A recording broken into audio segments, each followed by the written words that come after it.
Good evening and welcome to the Paranormal Lens presented by Jotnick's Paranormal. My name's Chad Thomas, and the guy over there who is. Oh, What the what? oh my, here we go again. Year and a Uh, half, man. Year and a half. You'd think we'd figure this out by now. Oh my oh gosh. my, I don't know what happened there. My auto links just didn't work. They worked in rehearsal and they didn't this time, Jamie. Nah, we needed one more rehearsal. That's what it But was. anyway, it's Tuesday night. Welcome to the Paranormal Lens. My name's Chad Thomas, and that guy over there Year, yeah. is Jamie Widener. We're part of Jotnick's Paranormal.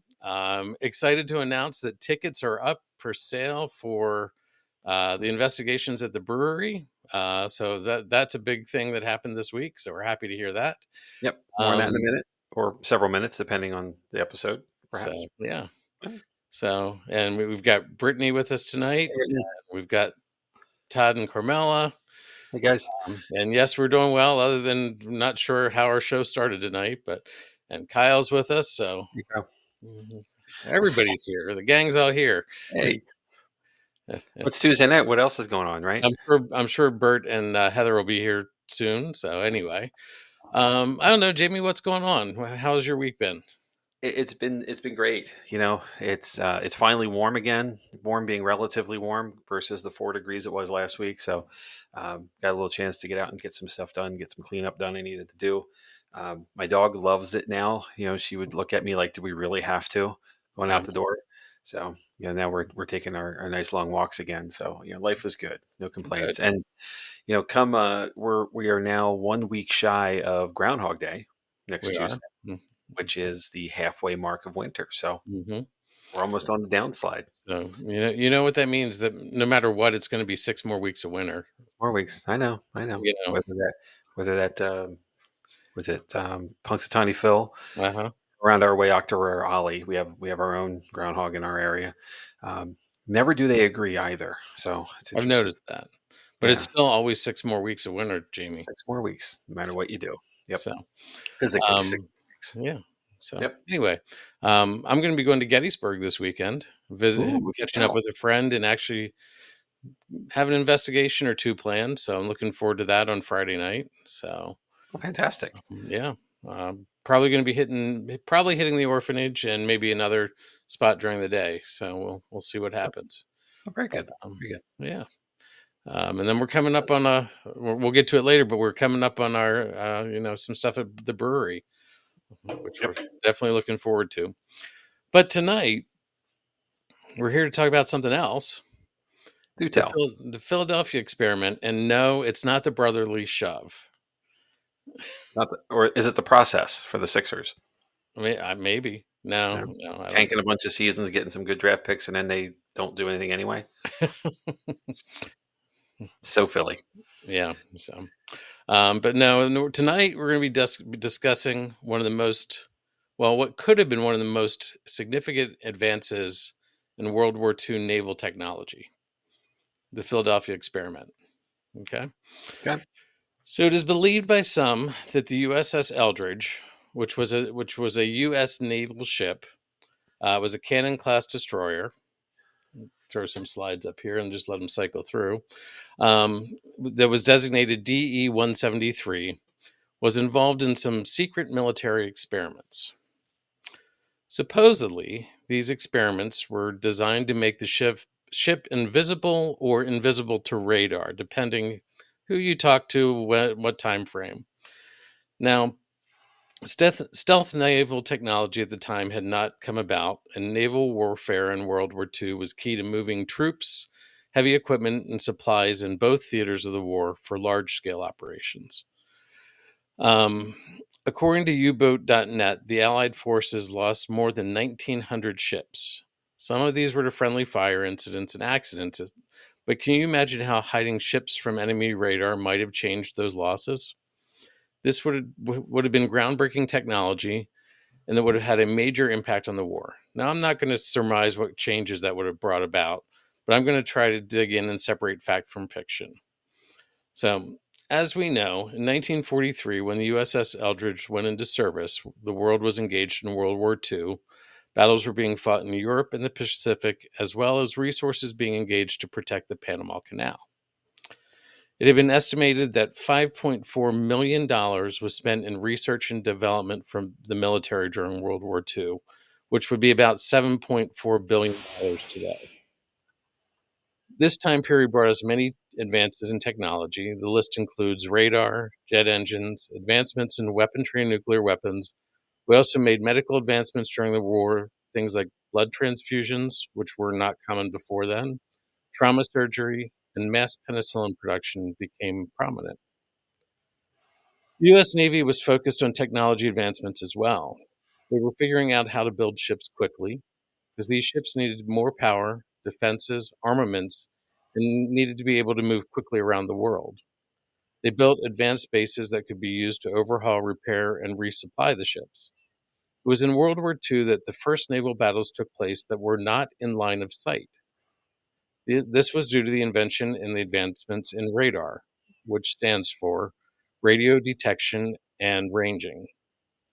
This was first installed on a military ship around 1938. Now, this would show the distance to targets, but not the location. In 1941, the first microwave radar that showed planned position indicator was installed on the USS Sims. This was a major advancement in how naval battles could be fought.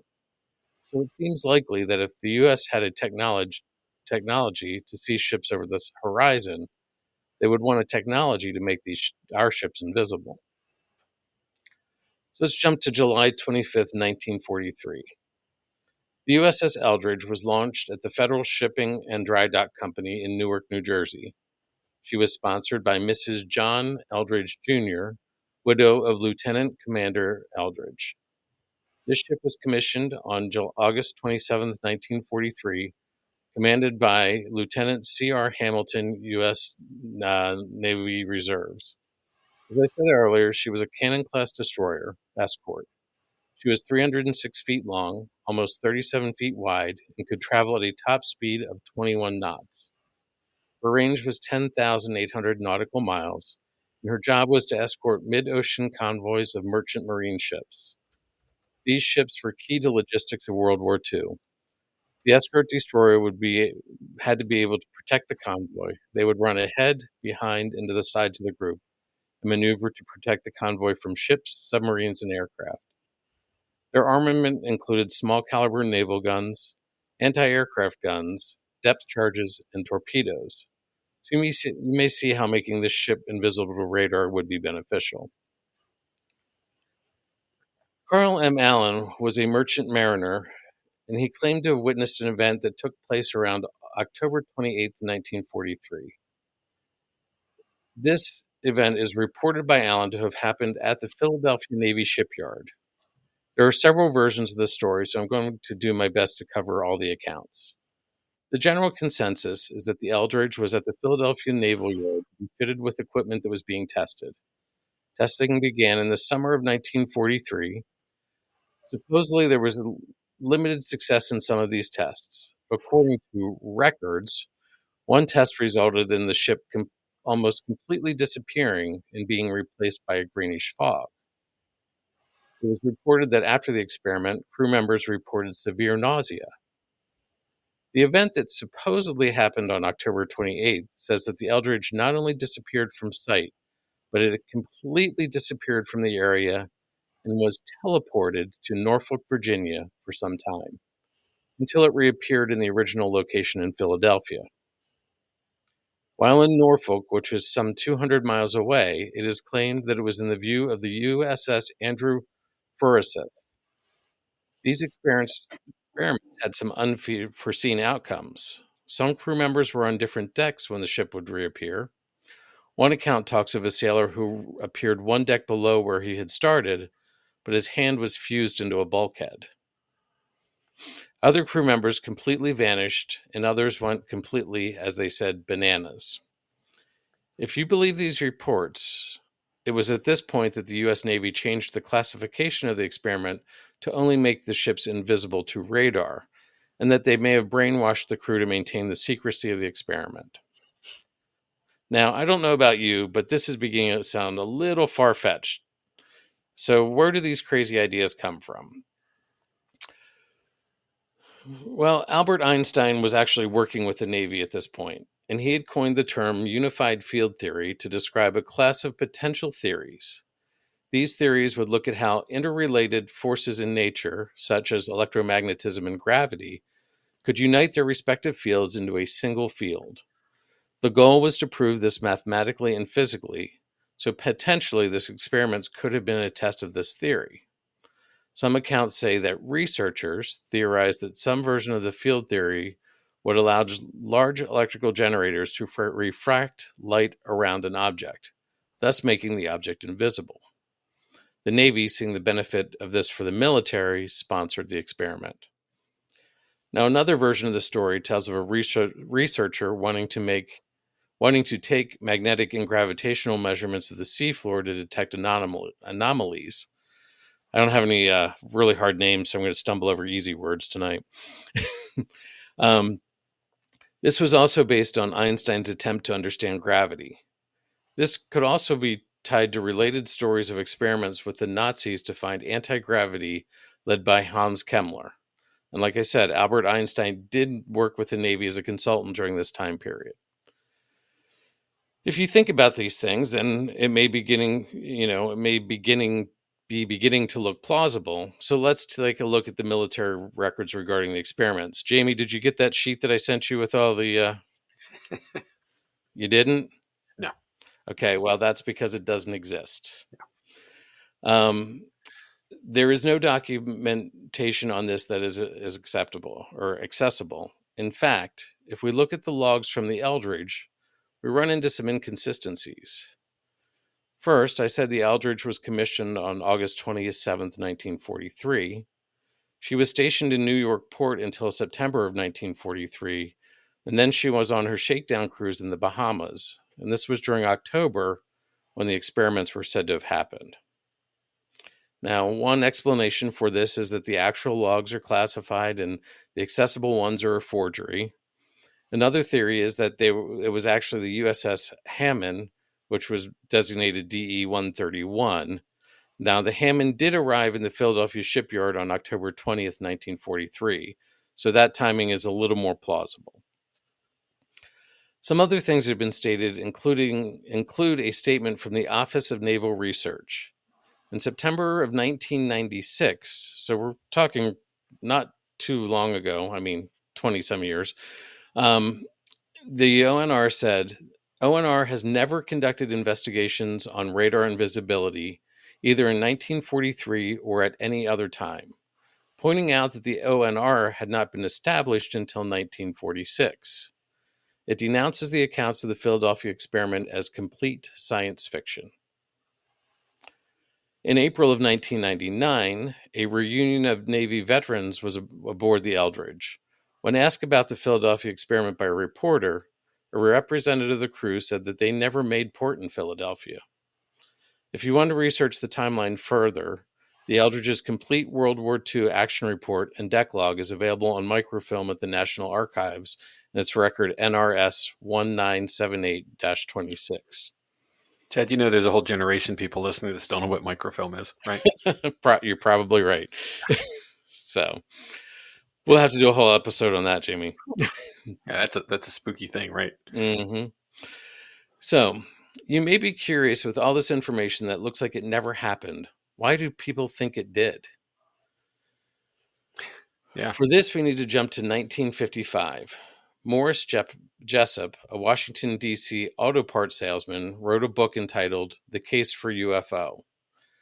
Now, Jessup had been a graduate student at the University of Michigan focusing on astronomy, so he had a knowledge of space and was interested in space exploration and flying saucers. While touring to promote his book, he suggested that his audience contact their legislatures to fund programs for research into anti-gravity and Einstein's unified field theory, the object to establish effective and economical space travel. Now, the next information that I'm going to present here comes from an article in the October 1980 issue of Fate magazine. It was written by Robert Gorman and was titled alias Carlos Allende. On January 13th, 1956, Jessup received a letter from one Carlos Miguel Allende. The letter, whose return address was RD1, Box 223, New Kensington, Pennsylvania, but which was postmarked Gainesville, Texas, scolded Jessup for suggesting continued research into the UFT, or Unified Field Theory. Allende claimed that in October of 1943, the United States Navy had used Einstein's theories in an experiment that not only rendered a destroyer totally invisible, but caused it to be teleported from the Philadelphia dock to the Norfolk Newport News Portsmouth area and back again in a matter of minutes. The experiment succeeded, but it left side effects so horrendous that the Navy shut down the project immediately because the intense force field used in the experiments, many of the crew members continued to lapse into invisibility or limbo. Most of them went mad. As proof of these fantastic claims, Allende referred vaguely to articles in unnamed regional newspapers and listed a few persons whom he supposedly witnessed this grand experiment with while on the Matson Line's Liberty ship, the SS Andrew Forsyth. Jessup was troubled. Maybe Allende was a crackpot. Then again, maybe he wasn't. In a postcard, Jessup asked Allende what evidence he had to support the wild tale. On May 25th, Jessup finally received his answer, which didn't amount to much. Allende, his name now Anglicanized, I can't say that word, to Carl M. Allen, could recall no exact dates, neither for the experiment or for news accounts, nor could he remember the names of crew members or anything else for that matter. Perhaps, he suggested, narcohypnosis might stir the memory. Unimpressed, Jessup dropped the matter. So the real mystery did not begin until the next year.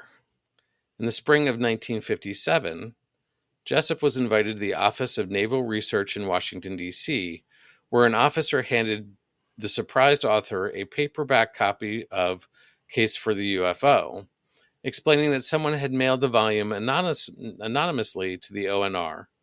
The officer directed Jessup to study the contents. When he did, Jessup discovered that a series of annotations accompanying the text indicated that three different persons, Mr. A, Mr. B, and Jemmy, had passed the book back and forth amongst themselves.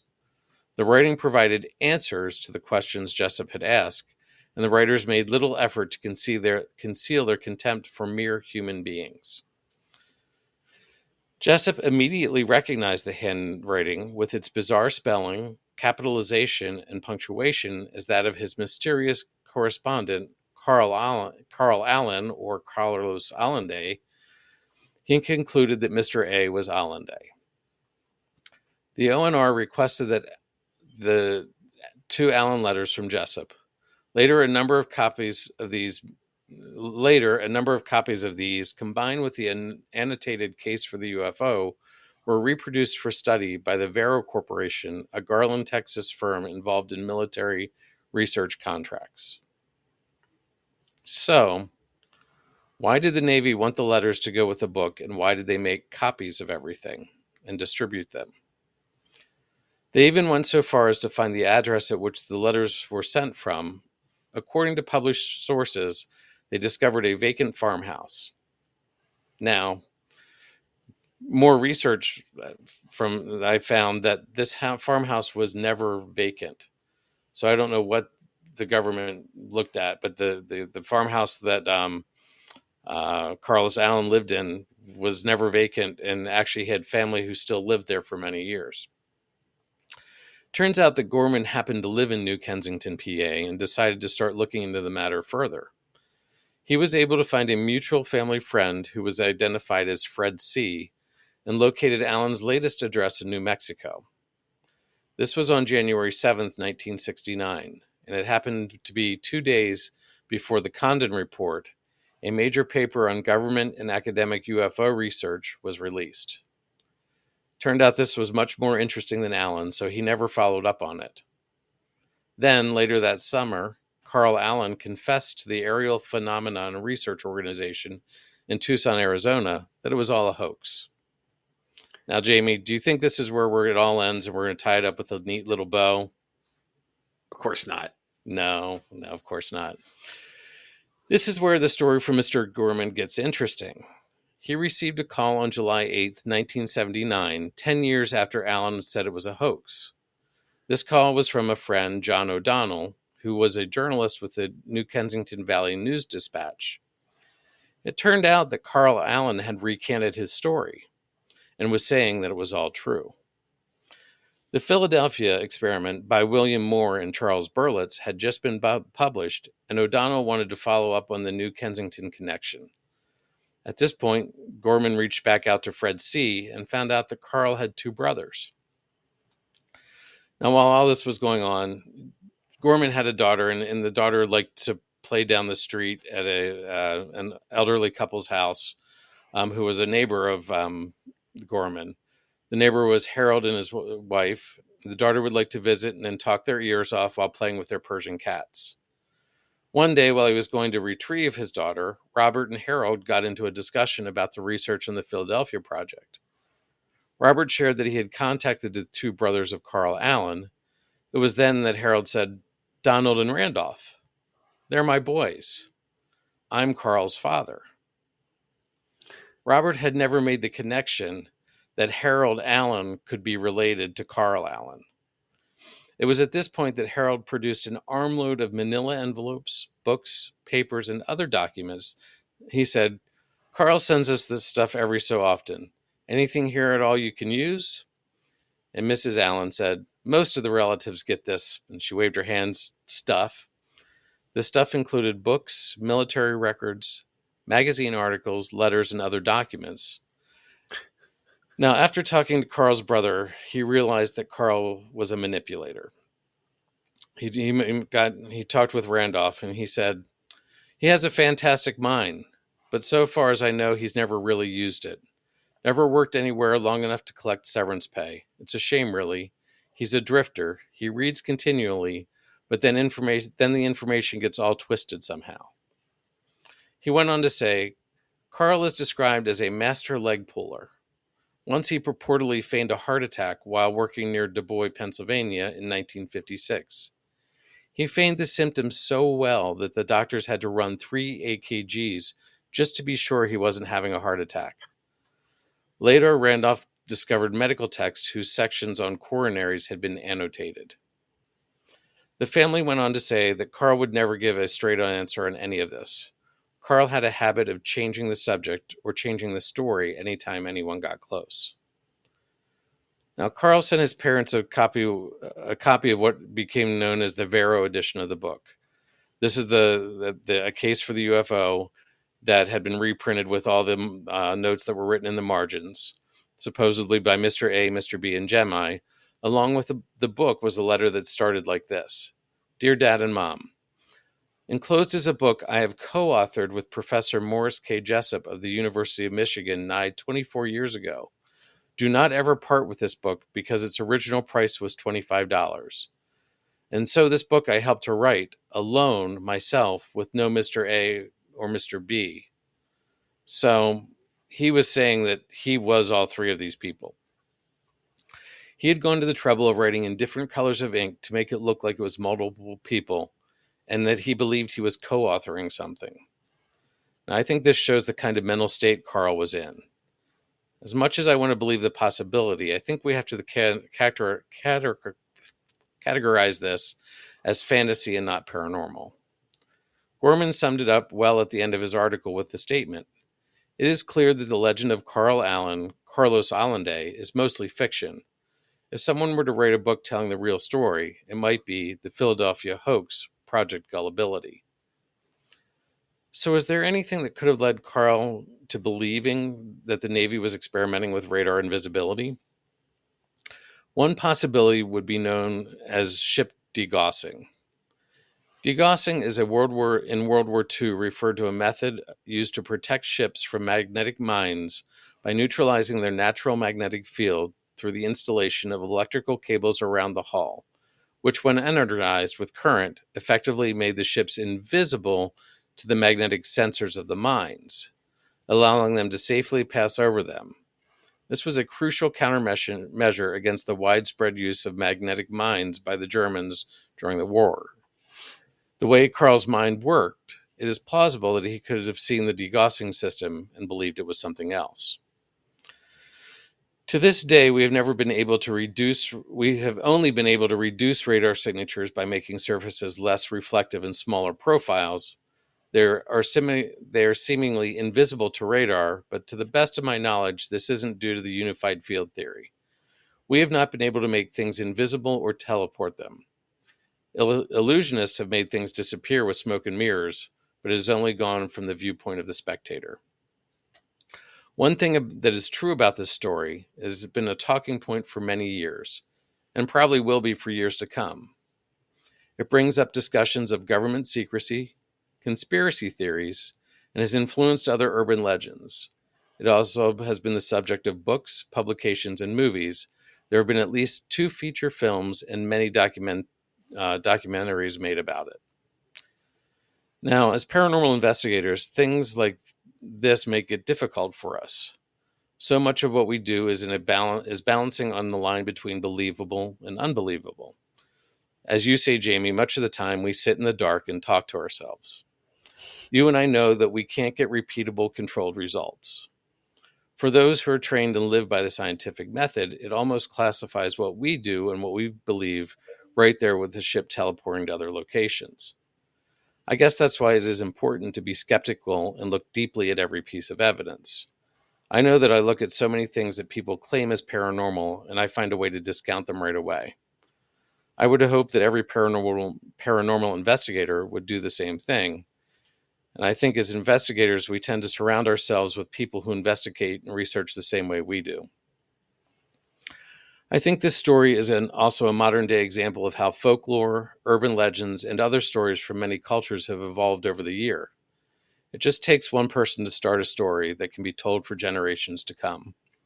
Maybe the Philadelphia experiment was told to keep us from messing with the unified field theory until we have a better understanding of it. I know for certain that I don't want to be part of an experiment that would have me become a permanent part of a bulkhead. So I'm going to cite some resources for my research, and then we can talk about it a little bit, Jamie. Semshred.com, The History and Science of Degaussers, Fate, Pulp Digest Magazine, October 1980, usmm.org, U-Boat History, or U-Boat.net, and history.navy.mil. So I really took that one down a rabbit hole, but what do you think, Jamie? Well, I know a little bit about this too, and from something I have done in the past, some research that I had done, and I find it, it's an interesting thing, because if you take it just at face value, the reports and the incidents and so forth, it's fantastic, right? Uh-huh. But then it's and like anything else, and you said it pretty well. Like once you start to look at it a little more closely, you know, as investigators, as paranormal investigators specifically, we know we captured something, right? When we review Hmm. our audio or video, and then from there we go to, okay, that's cool, but what else could it have been first? You take away all the normal Right. to find the paranormal. And a lot of times, we say this a lot. It could be an environmental issue. It could be something, some active thing in the place you are. It could be a person or some element of someone in near the space making noise and or something. If you have light sources, it could be a car going by. There's a lot of things that we could have to consider first to kind of review and view and view. Right. I think of um, I think of being at Booby's Brewery a little while back, a year or so ago, 2 years even by now, gosh, and we had a shadow figure move across the back of the ballroom. Yep. And it really turned out to be a person on the way other end of the building at the front windows, passing by with a very strong light outside at about half a block away, a safety light that was just giving enough light to make it look like a faint shadow. And that, person walked across the room and there it is, a shadow figure that we can't figure out.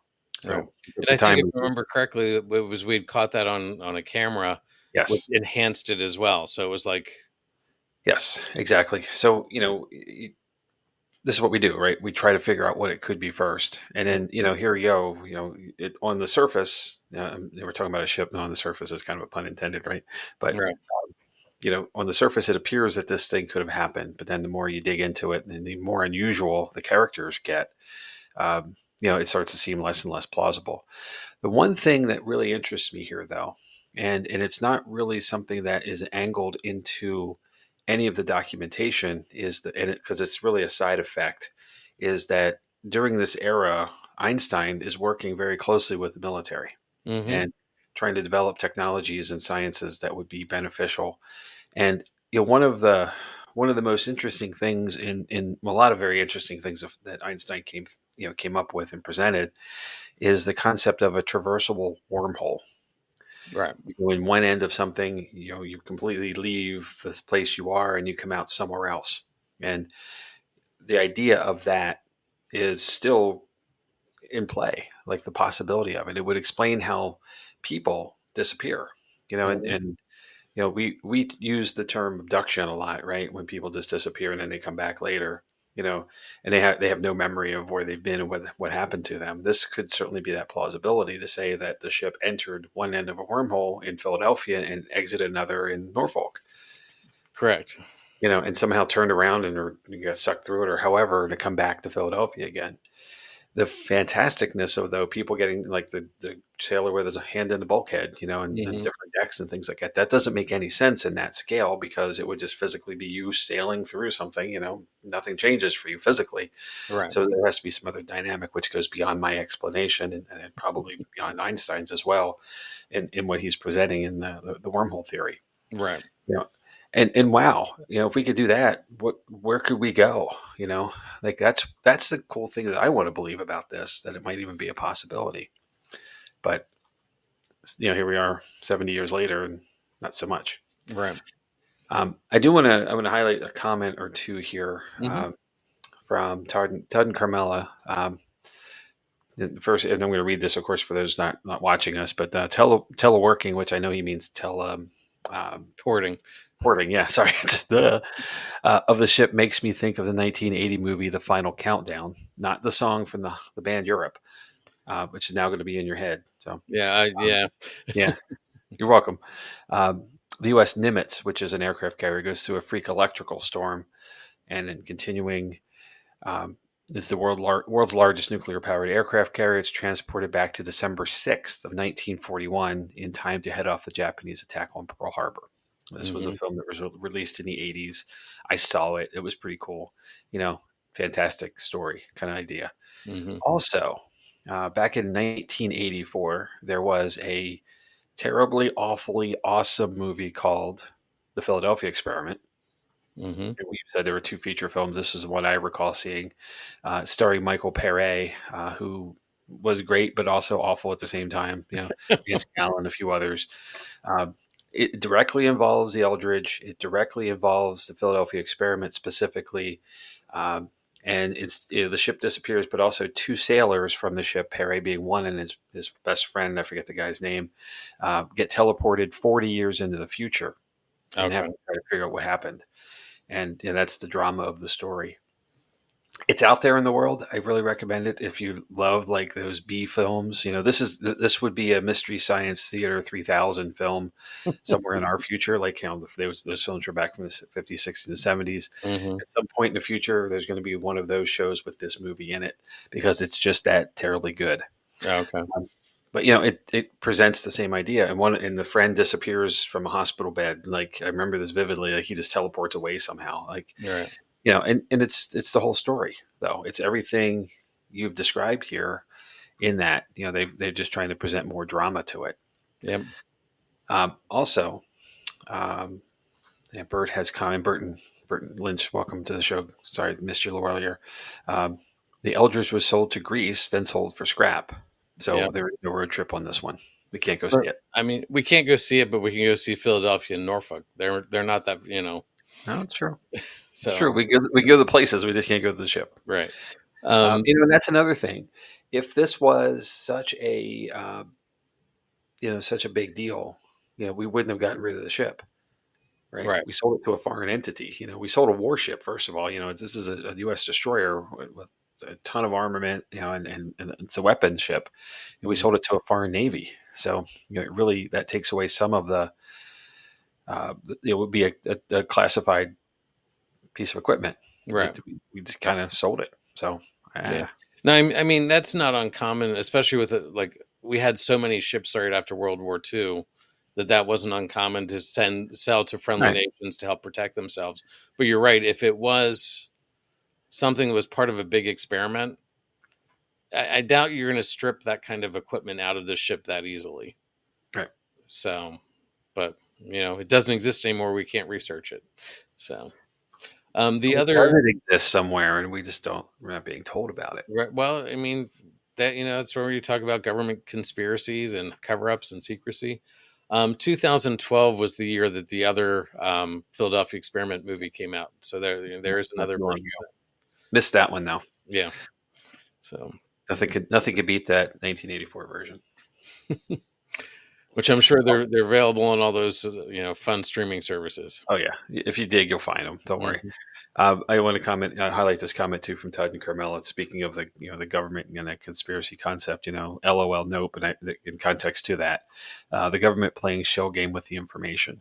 Yeah. Again, the same thing, where stuff. We now know more than we ever have before, right? And Right. I'm not a conspiracy theorist. I want to be clear on this, Hmm. but but right, we just there's too much stuff out there and information, and now that we've gotten to the is it the Freedom of Information Act Right. passed several years ago, a decade ago even. We have access to more records now than ever before, but we're still not getting to the things that are highly classified or top secret. Right. Because there's reasons for that. As far Mhm. as what we could do with it or what could be done with it, the information. There's still things the government doesn't want us to know, and that puts anyone who's in the mindset of a conspiracy theory, starts them spinning, right? Right. Because, well, what about it then?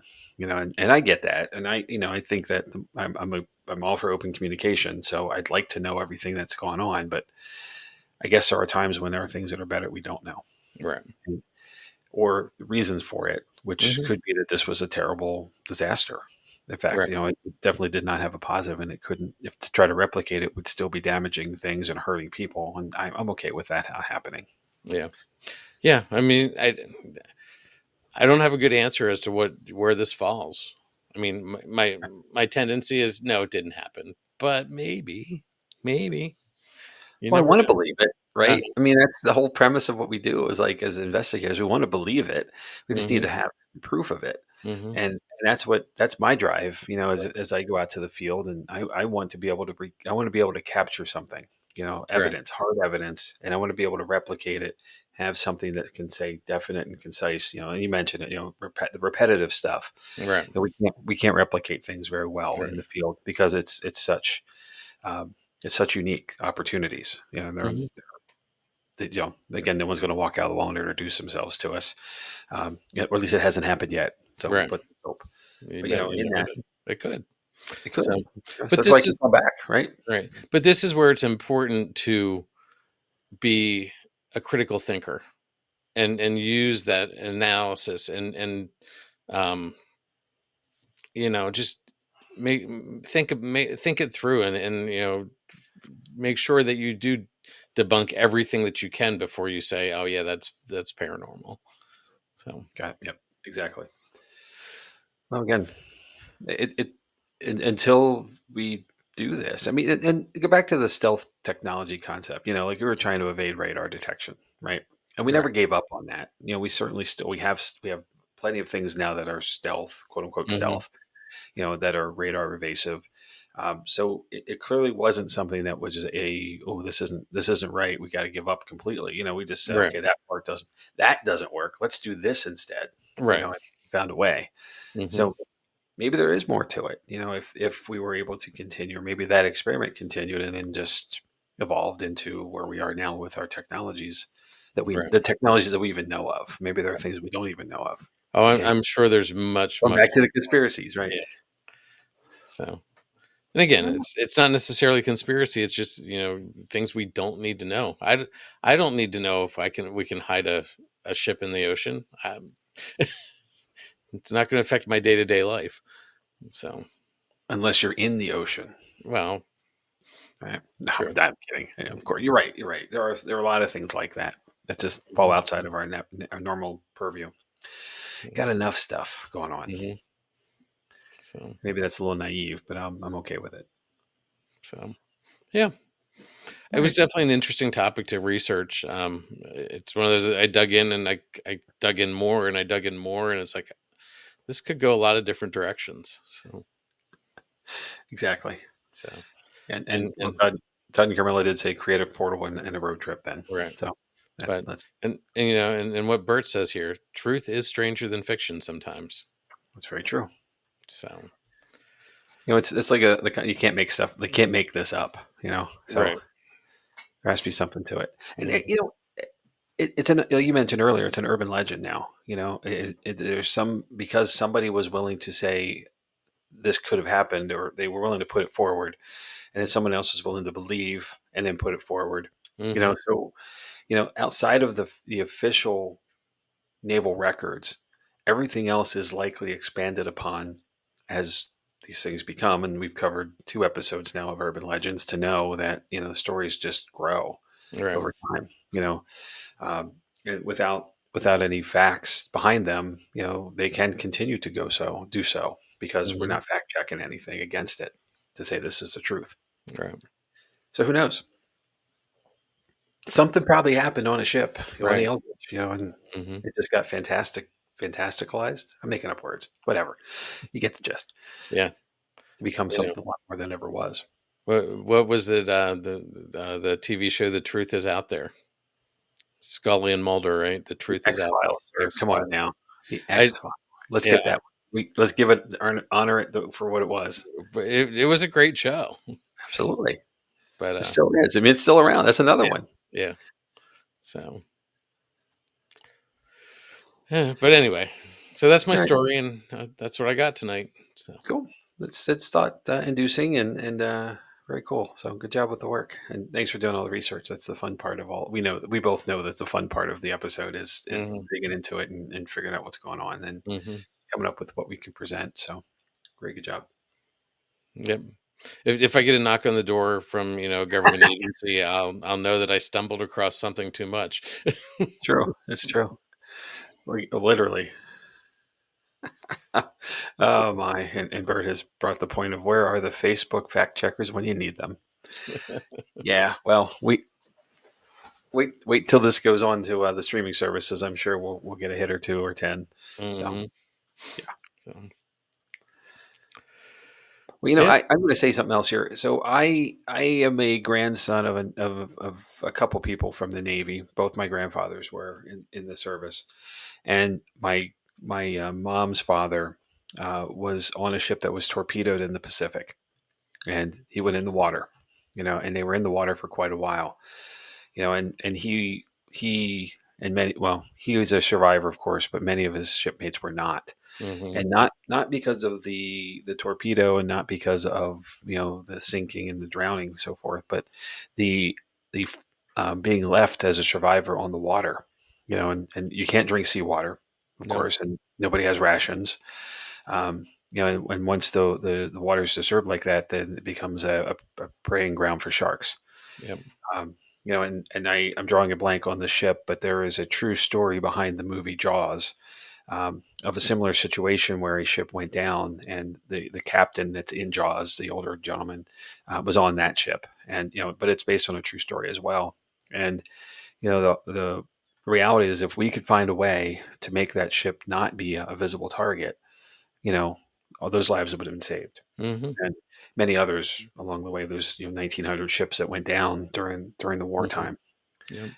and other times, of course, of conflict as Yeah. well. So So, Jamie, your grandfather, my grandfather may have crossed paths. He was a medical corpsman in Hawaii, where a lot of those people in the wow, Pacific of came course, through. So, a small world. small world.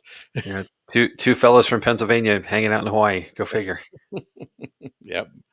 So, No, it's a really neat idea. Like if it could be done, mhm. and certainly the concepts, things, like the ideas are where everything starts. So somebody had a thought, what would happen if we could, and Right. pursued it. So it's interesting. Not necessarily paranormal, sorry, but No, no, um, but it's still pretty cool thoughts. yeah. All right, well, that's all I have to add. So Okay. if you want to move along, let's see what we got. Sure. I will throw up what's coming up. Cool. Yeah, some new episodes. So we're weekly here. So next week I'm going to discuss a fellow named Hans Holzer, and Hans is unfortunately he's now passed on, so he might be with us next week. Um, but he has. He can appear at your house. Well, that's fine. That's fine. He's welcome here. He's pretty cool.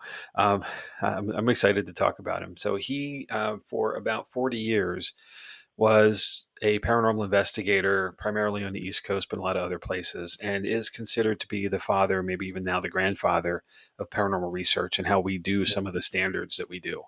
So I'm going to talk about him, his life's work, and um, just hope you find something there that you didn't know before. Okay. Coming up the week after on February 11th, Chad's going to tackle the Green Children of Woolpit, which I know absolutely nothing about. I'm excited to get to that one. Okay. And then the week after, I'm going to carry the episode on Grimm's fairy tales, and the real Grimm's fairy tales are really where I'm going to focus here, not the children's books and such that who've been presented through the years. So there's a bit of a darker tale I there, was a going to say twist. there's quite a difference in the two. Yes, there is. Oh, yes, there is. So this one might not be a PG show, but not for language. Um, and then coming up on the end of the month, we're wrapping up February. Chad is going to handle the Rendlesham Forest incident, which is another one I know nothing about. So way to pick some Dig- cool Digging obscure one. deep. Yeah, digging deep. Well, honestly, how deep though? Right. We talk about all the time how the paranormal world is wall-less, boundless, the Hmm. boundless realm. So just keep them coming. Hmm. All right, and so we discussed this earlier in other episodes, and but there are opportunities for our home base in Lancaster. It's not Lancaster, Mount Joy, Pennsylvania. A place called Booby's Brewery. It's Bubes. If you're gonna put that in Google, make sure you spell it correctly, or else you'll get stuff it's not what we're talking about. Yep. Uh, not safe for work there either, I'm sure. But it is a property on the National Historic Register that has a Central Hotel, which is the original part of the building that was owned by the Booby family. Um, and with that, get to investigate three areas: a ballroom, which is the original living quarters of the family, the original bar and dining room, and then the catacombs, which is 43 feet below ground, which is now a restaurant, but was at the time part of the brewing establishment. We do public events there, but if you're not interested in the public, you don't want to hang out with people you don't know, you really want to dig in, we can do private investigations there. If you're Hmm. so inclined and interested, just shoot an email to mkeller606 at gmail.com. And that is Melissa Keller, and she will get right back to you with opportunities and dates and Hmm. get you going if you're interested. Yep. And So, if you do a private investigation, there's like some areas that you can get to when things close down, like the art gallery downstairs has is an area, and a couple other places that we don't ab- hit in the public. So absolutely. And there is a hotel level inside the brewery, inside this part of the property that you can actually stay in. So you have free reign of the place yourself as well. And you get to sleep a little bit. So because Mount Joy's better if you sleep over. outdoors more fun when you sleep over. Yeah, yeah, that too. True story. Um, I gotta put a note on my screen with the we're going to get you there. Don't worry. You're not wrong either. So yeah. that's cool. Again, that email is mkeller606 at gmail.com if you're interested in booking a private investigation at Booby's Brewery, our home base, Mount Joy, PA.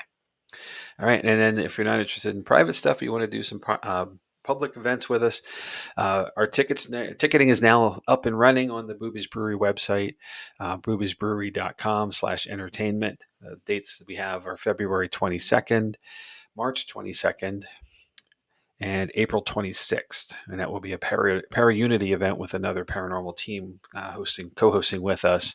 Details on that aren't quite solid yet, so we'll talk about that as we get closer. We have a couple months Hmm. to get you there. And And also, here on the screen, we are going off to do a special investigation at the Trans Allegheny Lunatic Asylum, or TALA, on April 10th. So as we get closer to that, we'll do a pre and post episode, some history on the front end, and a short reveal, at least, our experiences on the back end with the team that's going along. So yeah. pretty Um, excited to get to that. and we only list through April on here, but our tickets are available through the end of the year on the Boobies site. So Yeah, exactly. It's basically a monthly event. And then October we have two events because it's spooky Mhm. season. Why not, right? Of course, why not? Yeah. Why not? And then we'll have some other special stuff we're up to as we get a little closer to those dates. We're going to be offsite and out in the world a little bit this year as well. So more to come on those once we get closer. Mhm. All right. And let me find the right button. I moved my mouse and it wasn't ready. Uh, So we obviously you found us tonight here on either our Facebook or our YouTube channel for this live podcast. But going forward, we'll get it out to the streaming services of the world: the Spotify's, Apple Podcasts, Audible, a few others. But if you're interested in keeping up with us and or with Jotnick's Paranormal, our home team, you can find us on TikTok as well at jotnicks.paranorma, not paranormal, and Instagram at jotnix_paranormal. Of course, the YouTube channel, just type in Jotnix Paranormal will come up right away, and that's JOTTNYX. And we have a link tree which connects a lot of those resources together. That is link.ee/paranormal lens for us to catch up on all the podcast episodes. This is number 88, Chad. Something Okay, like that. nine maybe. I don't know. I've lost track. There's been so many. So all of our past episodes are all up on those streaming services as Yep. well. So you can binge and binge and binge if you like. Yep. And speaking of those resources, we obviously are here. We're going strong. We have lots to come. But if there's anything you guys want to see or hear us cover, drop us a line. And it's very easy to do. It's paranormallens@gmail.com. Is our email address. Either Chad or I will get back to you, but say, hey, I'd like to see you do this, or have you ever heard of that? Whatever it may be, and certainly we've done plenty of listener submissions already. We're certainly willing to do a ton more. We self-produce; we can move our schedule any way we want to, so we'll get it to the front of the line really quick. Just need a Mhm. little time to research it and just get it up for us. So, in the same way, if you're watching us or hearing us either way out there in the world after this event tonight, feel free to leave us a review. Give us some feedback. If you're on Apple, there's no reviews there, but leave us some stars. Hopefully we can earn 5 from you. But if not, that's cool too. We'll take whatever you feel is right. It lets us know we're on the right path. Like, hey guys, great stuff. Or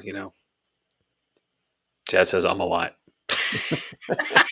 I don't know. I don't know what you're talking about, Jamie. A Jamie guy babbles too much. I don't know, whatever it may be. We're open for feedback. We love to hear it. It just helps us make our program better and stronger for you guys going forward. So, and no, as always, we can't do this without you.